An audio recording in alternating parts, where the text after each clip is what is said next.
Nicola. So they don't need hospitalization, but just how sick do these patients get?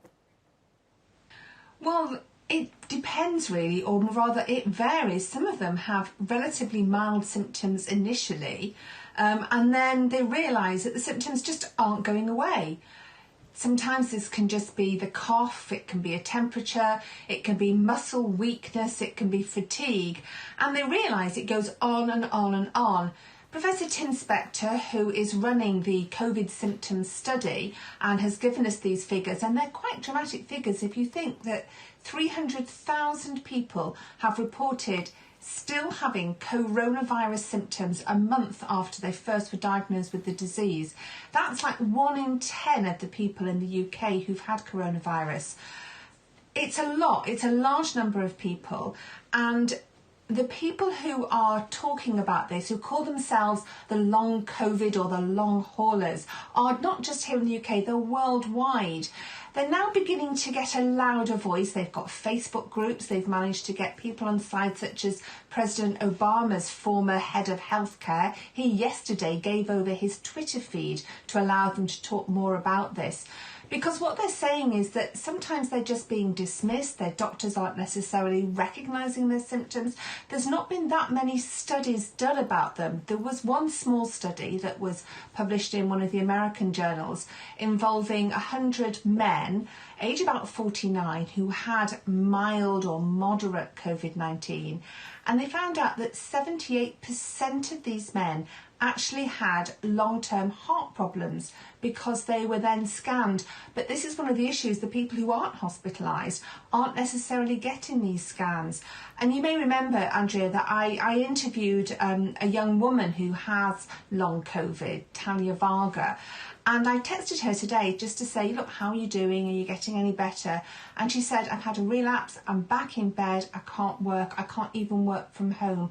And this is one of the problems, is the fact that they're just not getting better at all, but they're not necessarily getting the health care that they need or they want. Right. It seems just so little is actually known about how far this illness can really spread inside of our bodies, even when there are no outward symptoms. I mean, Nicola, remember, we learned about these lung lesions that doctors were actually finding in people that had no symptoms at all, but their lungs inside were scarred. What is it? Do we have any idea what it is that keeps them sick for so long? Because they will test negative for the virus itself, yet something must still be active in their bodies to make them feel this ill. Yeah, exactly, Andrea. The virus is still there. It's still having this impact. As you say, it's damaging their lungs. It's damaging their heart. We've even had information now from scientists. It's damaging their brain. We don't know how long-term this is. There was some information that came out at the end of last week saying perhaps these lung lesions do begin to repair, but we actually don't know. I was speaking to somebody from the Royal College of General Practitioners here in the UK today. This is the body that represents family doctors, and they actually said, look, a lot of doctors don't know what to do with these long COVID patients because the virus has only been around for 8 months, and they are asking for guidelines about what they should be doing with these long COVID patients. Perhaps there should be more of these post-COVID clinics and also post-COVID rehabilitation centres, because this is something that's definitely missing.